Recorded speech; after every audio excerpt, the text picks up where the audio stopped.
Okay, hello everyone. And I am so excited for everyone who is here today because this is a friend that I have met virtually.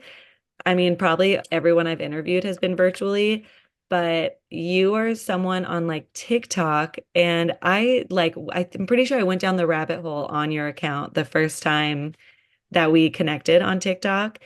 And then we found each other on Instagram. And then I was like, I need to interview you because I just wanted to talk to you. And now we're here. So I'm so excited we've So made grateful, it. so excited. So Thank you, this is Sheila. my friend Jack, and on Instagram and TikTok, it's Mr. Jack Cat. Yep. Would you like to introduce yourself to everyone? Yeah, hi. Thank you so much for having me, Kayla. It's truly a pleasure. Yeah, I'm Jack, he, him pronouns, and I myself have been a teacher in the disability space for 10 years, um, in New York City, where I live. And my 11th year, I left the classroom and I am now a district mathematics coach, supporting teachers. And I taught for those 10 years special education at the high school level, mostly students with disabilities who are autistic. And I absolutely loved it. I miss my students so much. They are everything to me. And yeah, but I'm in a very happy, better place, which I think we'll get to in many ways because teaching is hard. Yeah. Um, yeah, for sure. Man, 10 years. You like beat the statistic of like the teacher Yeah, burnout 5 years. I wanted to make that decade. So That is really impressive. I did not. I made it 5 years. The that's classic so 5. very admirable. You know what it's like. You've been in the trenches for sure. Yeah. Well, what would you say are like, this is not a question that I already put on the email that I sent you, but what do you feel like are some of the barriers as a special ed teacher feeling support like from your school? Yeah, I think just for as a special ed teacher, as any teacher, I think it's just a time problem, really. It's a lack of for teachers to have enough time in a week, in a day, to not always feel like they're behind on making copies, on planning lessons. If you really are care as much as I know you and I do, and so many, many, many teachers do, where to get it all done in one contract hour day is not possible. I would give my job as an educator an hour to 2 hours every day for year after year after year, because that's just what I needed to do to really make sure I felt most prepared for my students so I can give them the best of me each and every day. But it really leads to so much burnout, and it's a hard, hard, hard balance. And we need additional support and funding and resources to really help mitigate that. Yeah, that is so true. I mean, I always tried, I think my favorite I don't know if it's like a tip, but my favorite thing that I did as a teacher was trying to have some sort of activity that didn't require me to be a part of it. So I could do work while I was also with the students. So like Mm. um trying like when I was an elementary school teacher, we used to do like silent reading after lunch. And it wasn't always silent and it wasn't always reading, but it was always like this.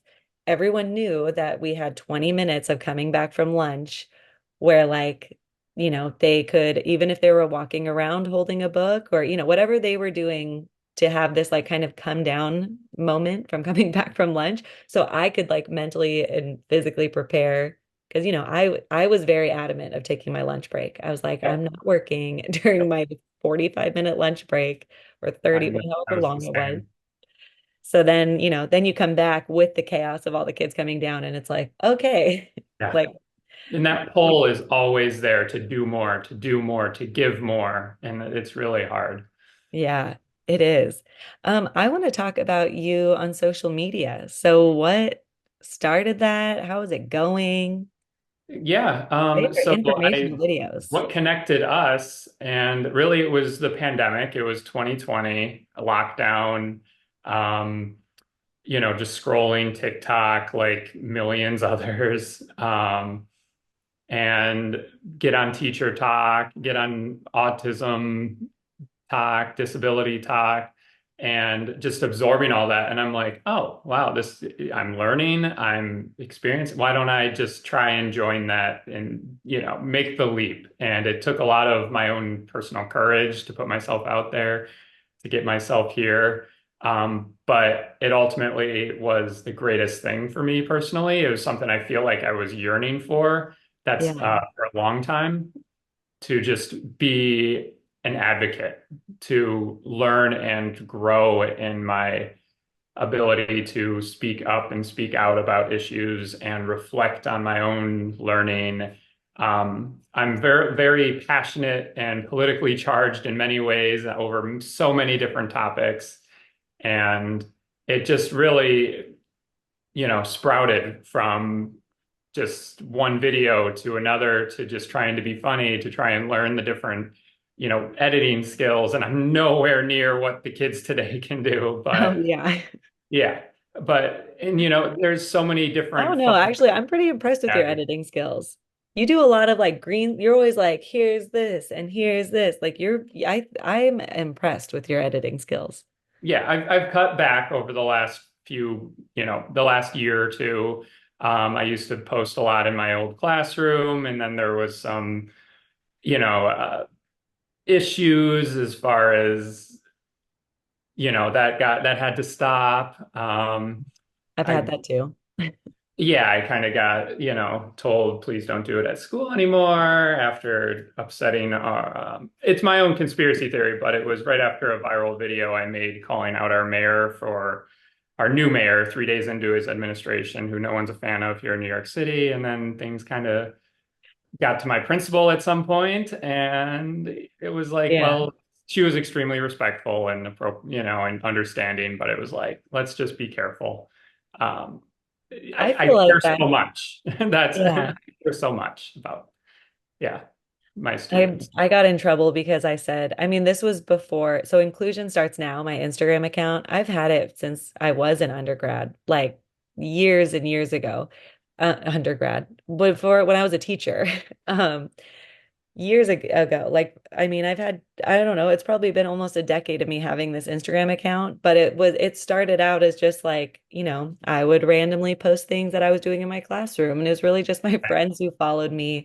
And then I'd stop because I get bored. And like, it was never something that I thought I would keep doing or like make it a brand or uh, a business. Like, I never really thought about because I just was a teacher. I just thought it was like a fun thing. Um, and my last year teaching, I posted like a picture of me looking sad and saying like how I just didn't feel supported at my school. And I just didn't really think anything of it because I was like, I don't know, I barely like anyone who follows me are like my friends. But it still got back to the principal and then they told me they were like, you can't be posting things. And I'm like, yeah, that totally makes sense. I guess I was viewing it as like this group chat to my friends. Yeah. But then after that, again, I took a break for a couple years and then I was like, okay, I'm going back hard. And that was probably like 2 years ago. Oh, Um, wow. Okay. and or I don't, what is time? Uh, Yeah. somewhere around 2 or 3 years ago. But then I've way more focused on it. And now I do have to think a lot more of like, okay, what am I posting? How is this going to be offensive? Like, Yep. what are people going to comment? Yeah. And do you have like a lot of people with I don't know, mean comments, ableist comments, like I mean, it's do you the manage? internet. I myself don't get many of those. I try not to be too controversial.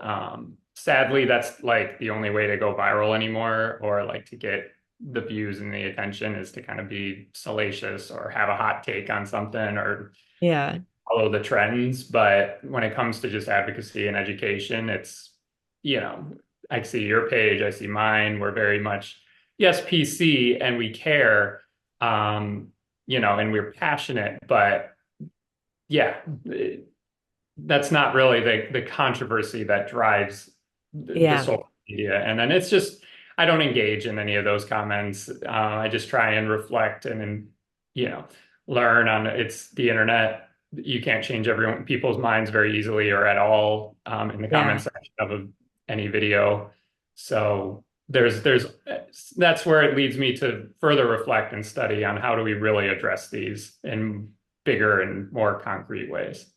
Yeah. Oh, that's a very positive way of doing it because I definitely am petty and I will sit there and attempt to educate all these people who just don't know anything about this field. And I mean, I've definitely have had to turn off comments on videos because Yeah. Oh it'll go yeah. to the wrong side. But yeah, I try to be educational. It's not like I'm not trying to like piss people off, but I also want people to learn that like we can do better.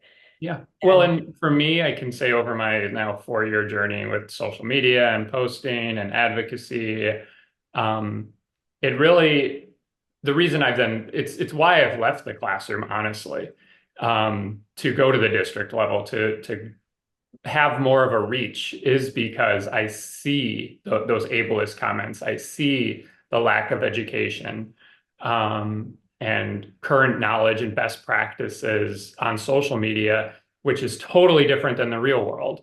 yeah, Um, and we're in one little niche corner of social media that is yeah, catered to our community that we're in. And it's important to get out of that as well, the best we can. And really, it was because I was called out time and time again for my own ableism, my own internalized ableism, my own lack of understanding. And if you, I can look from 2020 to now and how my language has changed, how my practices have changed, how the best thing in the world has been the actually autistic community calling me in and yeah, me acknowledging them, me not always, I'm right, you're wrong. No, don't tell me that I'm wrong here and get defensive, but to like sit back, not that comments and being called in or called out doesn't sit, uncomfortably at first, but if I really want to be better, then I need to listen to the affected community. I need to make those changes. I need to do the further research to see what they're saying. And especially if it's their own lived experience. And so many people just get so defensive immediately. yeah, And, we don't grow in that mindset then.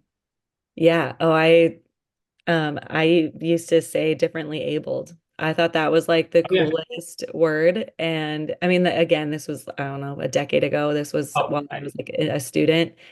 Um, and the first time I heard it, I was like, oh, that's great. And then I think like very quickly we learned that it was not what the disabled community liked. And it was like, no, that language is extremely offensive. I do have a disability. Like you can call it a disability. And yeah, and I mean, the more I talk to people, because I guess this is where I struggle with like really being controversial because if someone is going to say that they have like a special needs child, I'm not going to sit there and be like, you're wrong. Don't say that. yeah.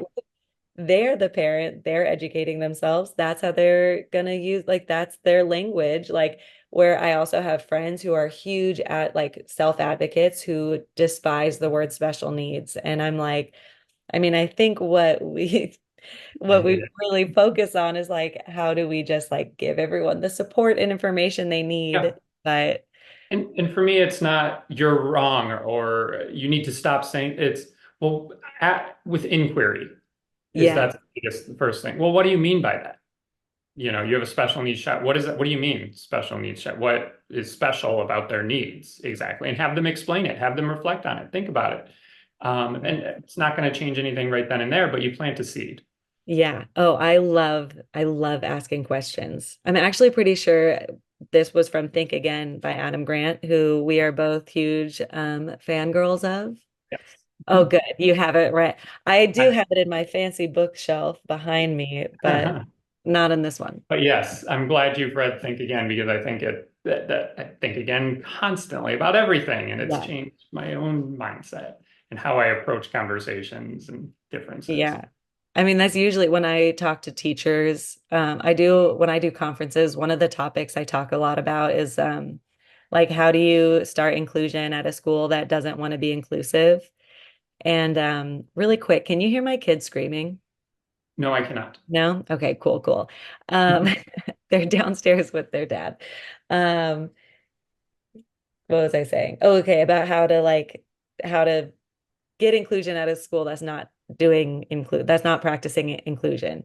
And I usually first off, I always reference Think Again. I'm like, everyone needs to buy this book because when you are trying to change people's minds of like what the classroom should look like and what learning should look like it's gonna take a lot of conversation.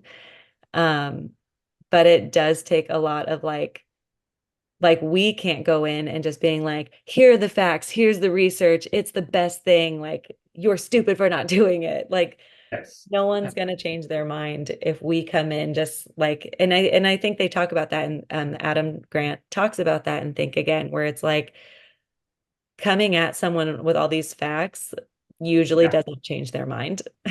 Yeah. And for me in my new district role, I think that's been the best thing is technically I am a mathematics coach, but I'm also a teacher, like Yeah. in the same as far as salary goes, as far as my union goes, as far as my title, like teacher. Um, but being just, I go to different schools now within my district all over New York City, and I get to have conversations a little bit about language and so forth and best practices.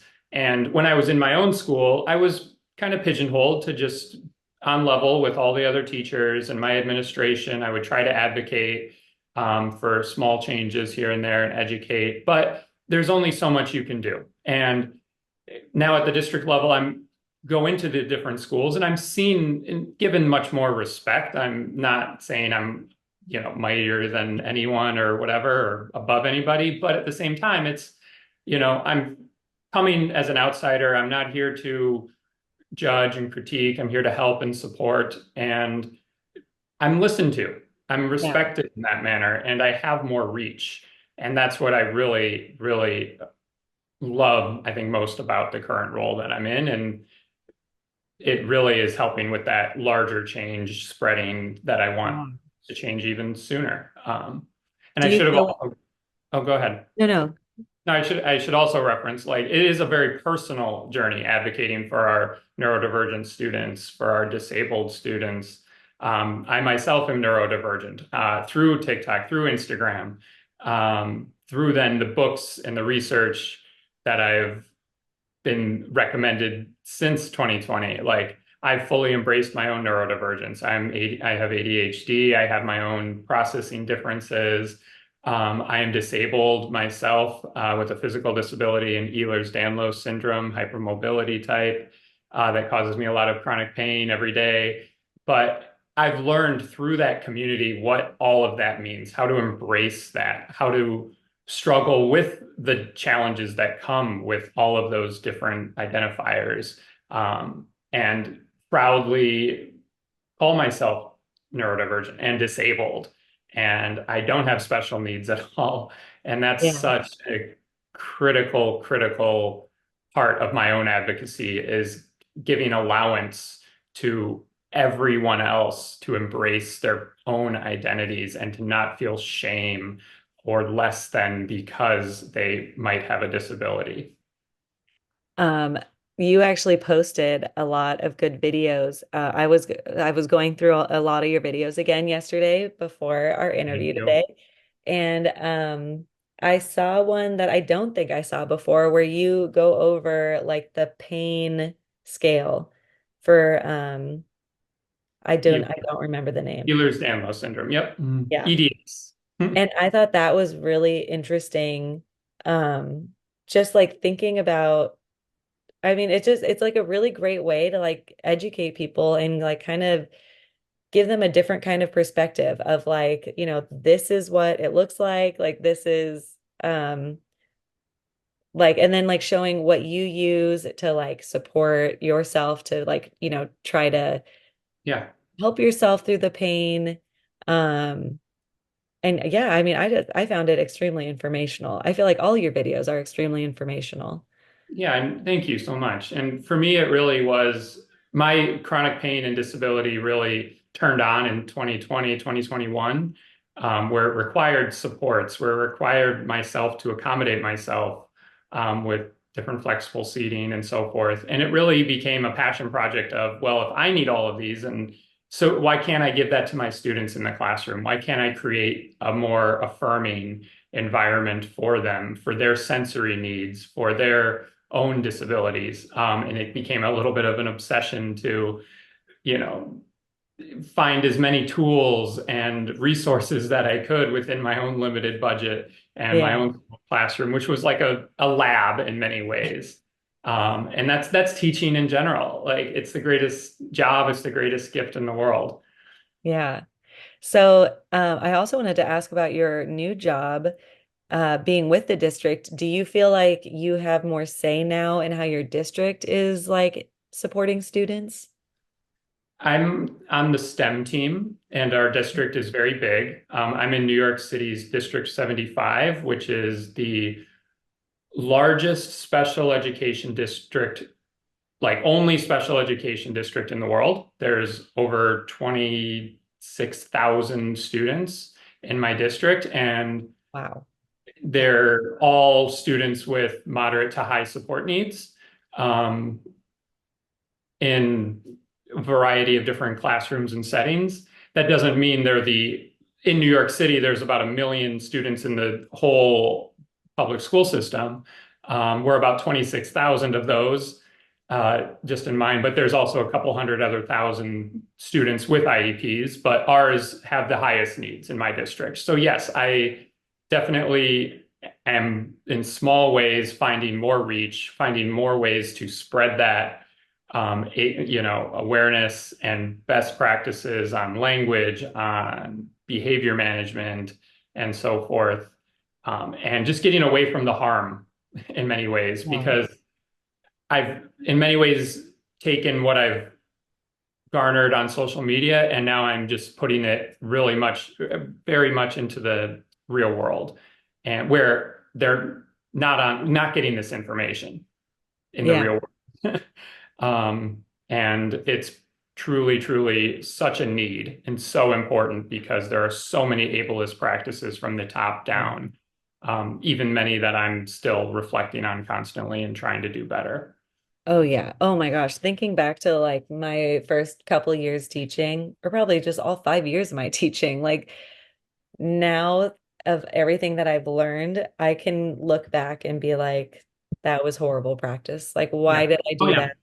Oh, I caused a lot of harm. And that's actually when I can be open and honest on social media about all the practices I've changed and all the harm I've got. That's where I think why I've garnered a sense of community and respect and acknowledgement from, disabled individuals from the actually autistic community, in more ways than one, because I'm open and honest about, oh, wow, I'm really sorry for all of this I caused. Like when you know Yeah. better, you do better. And that's what I'm 100% dedicated to.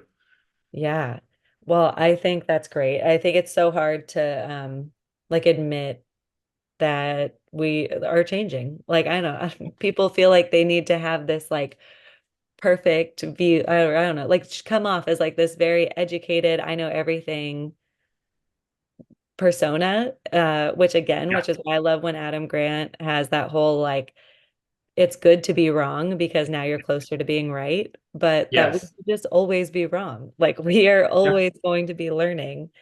And he That's the put this, biggest thing. The more I learn, the more like I'm presented with new ideas, with different yeah. ideas, the more I realize I don't know. Yes. That I was telling someone about this with traveling, that I'm like, every time I travel somewhere, I never want to go back because now it's like open. I'm like, oh, I've been here. Well, now I want to go to 5 other cities that are in the area, Uh-huh. but I can't like afford to do that because Yeah, that's the same with my wife and I for sure. And I have no problem with anyone who wants to go to the same resort or cabin for 40 years, year after year. That's fine. My wife and I are very much, I'm the same where it's like, I want to yeah, see the thing, I want to explore. But yeah. I'm not going to judge those other people, but they're wrong. No, I'm kidding. Thank you. Um, I had another question and I just totally lost it. Um, Working with the district. Oh, I wanted to ask about your students. So are all your students in your district, like, is it just like special education classes? Yes, they're all self-contained. Some ICT or integrative co-teaching, which we call inclusion. Um, yeah, but mostly self-contained in different ratios, which go like 611, 811, 1211 classes, meaning like 6 students to one teacher to one paraprofessional, or 6 or 8 students. I was most primarily for my 10 years, I taught 811. So I generally had 8 students, which 611 meaning students with the highest support needs, 811 more moderate, and then we have like 1211, which Interesting. yeah. So, Yep. do they have the goal to like get back into the general ed setting, or do they not? No, honestly, I can't sugarcoat it. No, they're going to be segregated and self-contained until they, age out at 22. And So, do most of them stay till 22?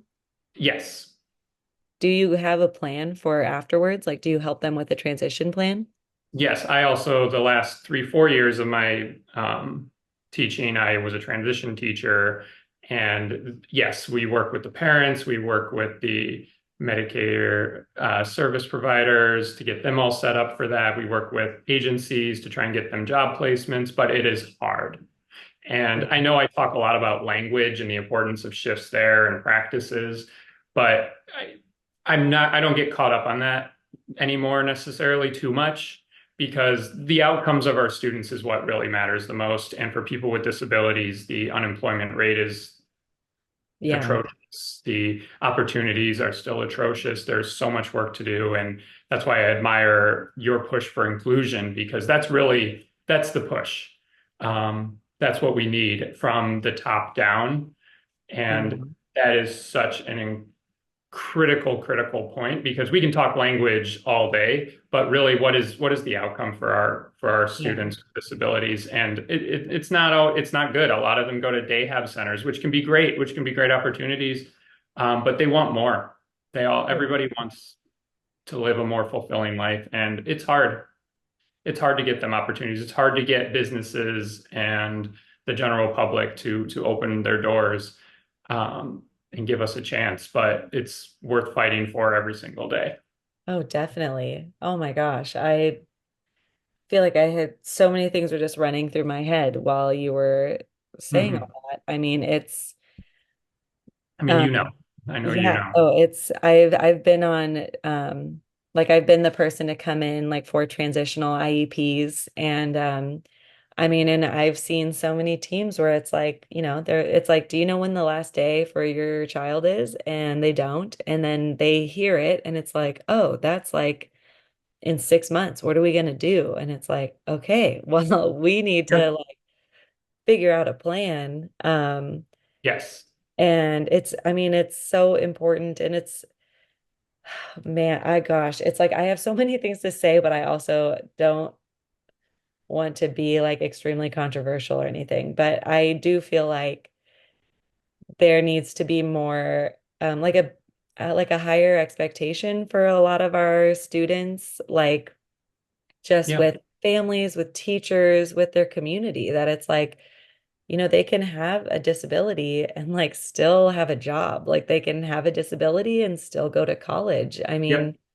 even students with like extensive support needs, like there are opportunities out there, but it does take, I mean, I don't think it's like you could just kind of be floating on through and then you get to 22 and it's like, okay, well, where's the job? And it's like, okay, Yeah. well, there needs to be some sort of practice leading up to finishing their public education. Like you can't just expect them to be like, I don't know, learning like randomly whatever they're learning to then be like, okay, well, we got you a job at a restaurant mopping floors. Like, oh, you don't know what a mop is because no one expected you to do chores at your house. Like it's wow, I just feel like my brain is going in a million different directions right now. Yeah. I mean, you have to be a whole community as a school, and that means bringing in the parents. That means educating the parents. That means not just focus just on the students, because in many ways they need that extra support. They can't fully advocate for themselves. A lot of our students, a lot of the students that I worked with who might be, 22, but chronologically, but then cognitively, they're at that kindergarten level. And they're in their reading, writing, math, communication ability and skills. And there's nothing wrong with that. That doesn't mean they still don't deserve every opportunity and to have a fulfilling life and have interests and joy. Um, but yeah, we have to then help the parents in that matter and give them a path in many ways. Yeah, I tell people a lot that as a person in education that I'm like, I chose this field. Like I chose this field, I studied in it, like this is where I wanted to Yep. be. Parents did not choose this. Like they were going to have a child and they had no idea that there's this whole Right. ableist side of our community um that that you have to like struggle to fight against and then like learn. So it's like you're trying to learn everything that you can about your child. You're trying to like figure out, what might a new path look like for your child, Yeah. trying to, juggle all of the new appointments, doctor appointments, therapy appointments. Um, and then you have to like talk to all these people who've been studying this field for so long and Yeah. putting on And that pressure. something that over the last few years that I've really reflected on, like, yes, we know the outcomes aren't always great. They're not good, but that does not mean to just sit in despair and do nothing. Yeah. And as well, there are so many people at the school level, at the community level, who are working on this, who have their hearts and minds in the right place, and they're working within a system that is a larger system that is broken in many ways. And we're seeing change though. There's a lot more advocacy, there's a lot more awareness and Yeah. representation just in these last few years. And I think social media is the greatest thing for disabled people in many ways because now we can see them, now we can hear them, now we can learn from them in ways when they're previously for decades or centuries really just sheltered away. Uh, Yeah. so Even though yeah, then the horrible side of social media is seeing how big ableism is, like yeah, how horrible they're like, but I try really hard to just be like, you just don't know yet. You haven't had a conversation with a disabled person. You just like, you literally don't know. yeah, and yeah, and we're not going to reach everybody, but one heart, one mind at a time has ripple effects, and that's something that, I know just in politics in general, there's a lot of despair, there's a lot of concern and worry, and that's totally understandable. I get in those ruts myself, but I had a reflection. I'm, I follow and I've met the founder of Moms Demand Action, Shannon Watts, several years ago, and she put out a tweet once that really has stuck with me forever and will forever stick with me as far as like just complaining for the sake of complaining. Like if I were to just complain, my students are never going to get a job. Everything sucks. Nothing's good.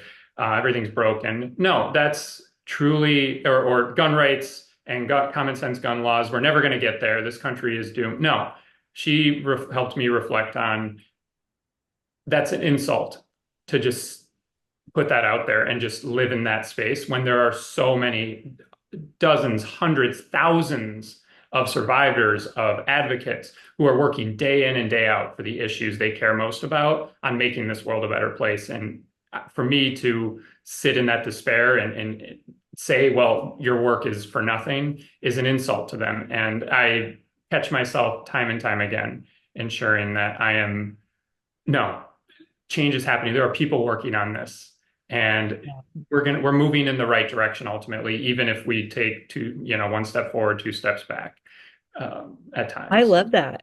That's actually something me and my partner try to do. And this is like on a very, I mean, kind of different level where if we get to a point like where we're talking and we're just like venting about something and but it's like not helpful. Like we try really hard Mhm. to make our conversations like especially about work. If like he comes down and just starts complaining about work and it's just like, well, this is just, like how it is or something. And it's like, well, no, that's not how it has to be. Like, but what could we do to make it like, that you feel like you're making the change that you need or that you feel like you're getting the support that you need? Like we try to make it even like, because I know people have to vent. Like life is hard. We have to like get things off our chest, but I like to end vent sessions with like something positive.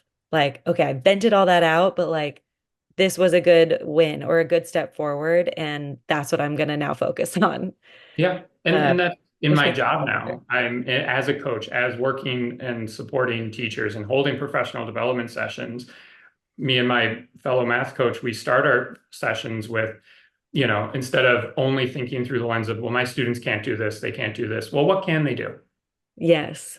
That shift right away. Okay, I want to vent. I want to hear your concerns. What's stressing you out? What's burning you out? But okay, let's work on a plan. How do we change that? That is the current state, but that doesn't have to be the final state. Oh my gosh. I love that so much. That definitely gave me a real idea or a TikTok or whatever, a video idea. Please, please. And also, I do have to recommend. I don't know if you have read the book Switch or heard of it. No. Adam Grant, this is his favorite. He said in a podcast once his favorite book about change. It's called How Switch: How to Change Things When Change is Hard, and it is the Oh most no. inspiring. Uh, if you read this, you will believe and learn how you yourself, me myself, can make huge, huge, huge, huge systemic change. And it's right here. This is the Oh my playbook. gosh. And I'm you'll see literally if gonna, you read this, Adam Grant has put that into, and it reflects without naming specific things, you can see how the influence has influenced him in many ways. So, wow. I'm about to drop all the books I'm reading right now and like throw this to the top of my yeah, list. Because yeah, it's, I one of the next book that I want to read that's a nonfiction book. It is one that Adam Grant had on his email that I was like, yeah, it's about cultural growth, like changing.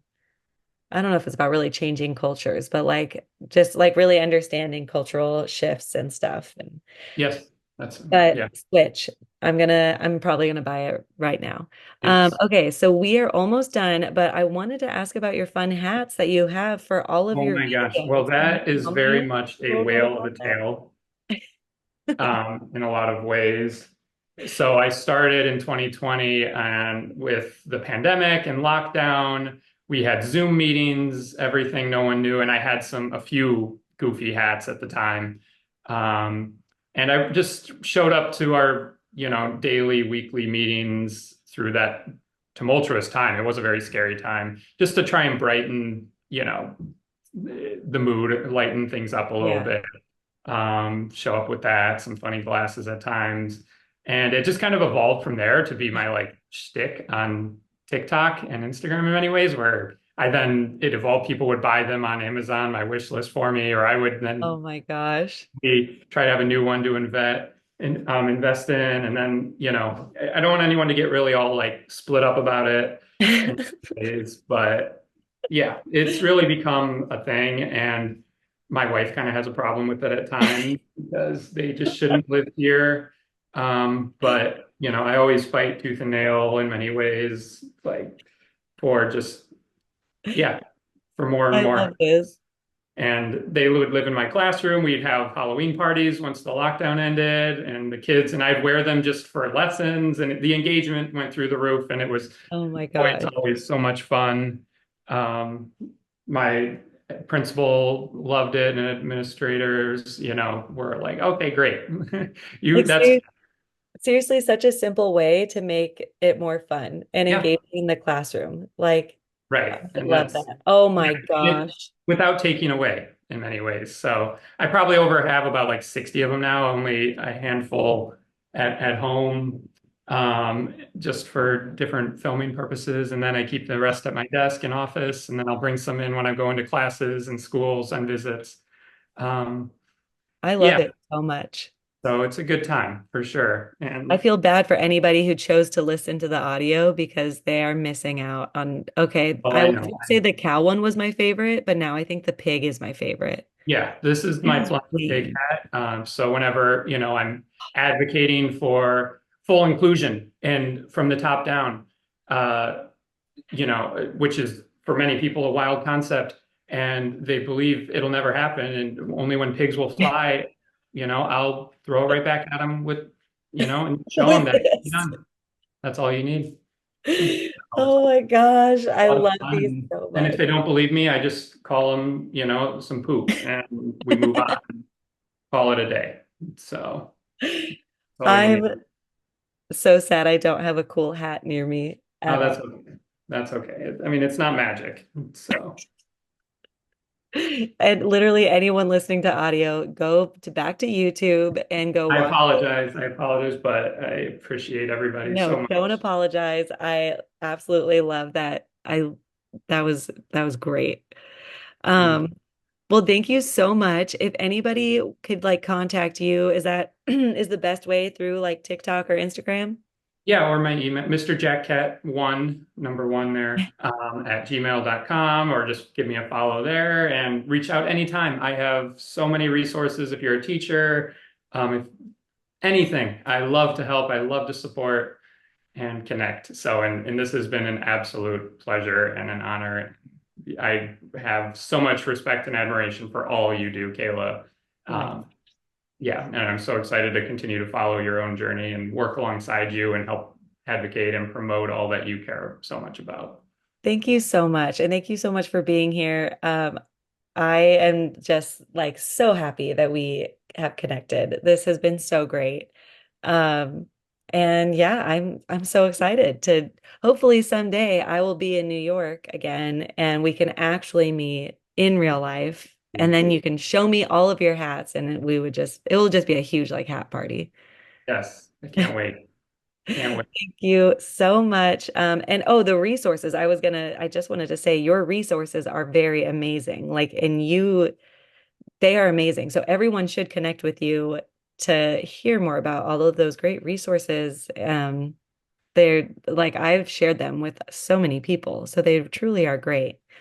And thank you so much. Thank you, everyone who is here. Inclusion starts with you, and we just want to help.